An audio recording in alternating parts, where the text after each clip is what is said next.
Joining me to discuss blue-collar jobs advocate, Rusk Industries president, Ken Rusk. Ken, it is great to see you tonight. The numbers we're talking about are mind-boggling, but I wonder if you can put into perspective for us how big this moment is for the skilled trades, given all the investment we are seeing in the AI space. Back with you again. Let's just take it right from the horse's mouth. I mean, if you talk about the CEO of NVIDIA, he recently said that the next generation of millionaires are all going to be carpenters, plumbers, and electricians. Why did he say that? Well, if you think about the data centers that we have to build to support AI, what are they made of? They're made of concrete and steel and wire and piping, and they're going to need welders and plumbers and carpenters to make all that happen. So, as with anything, supply and demand rules the day, right? So if supply is low and demand is high, that's where the money goes, and that's where you're seeing with these jobs today. One of the issues we have is for so long in this country, I think blue-collar jobs were at least often considered a second-tier profession. Kids who go to high school, the ones who get up on stage get a college degree. The ones who don't end up on stage are maybe the ones who go into the trades. I don't know if we're reversing that now, Ken, but it seems like we ought to figure that out pretty quick because the need is great, and I just wonder if young people are ready to fill those jobs. Well, one of the problems that you have is I think parents need to stop measuring themselves by how successful their parenting was if their child has a degree, if their daughter or son has a college degree. It's simply never been the case, especially when you look at the fact that only 1/3 of those expensive degrees are even in use today. So, when you look at the blue collar side, they call us the silent army.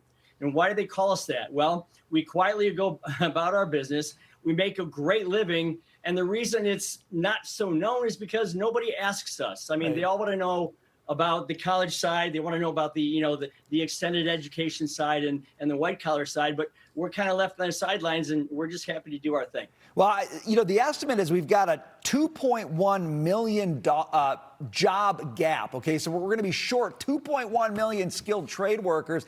And you know what? I love the fact that folks, blue-collar skilled trades are quiet. They do their job. They put their head down. They do quality work. That, I think, is a testament to their character.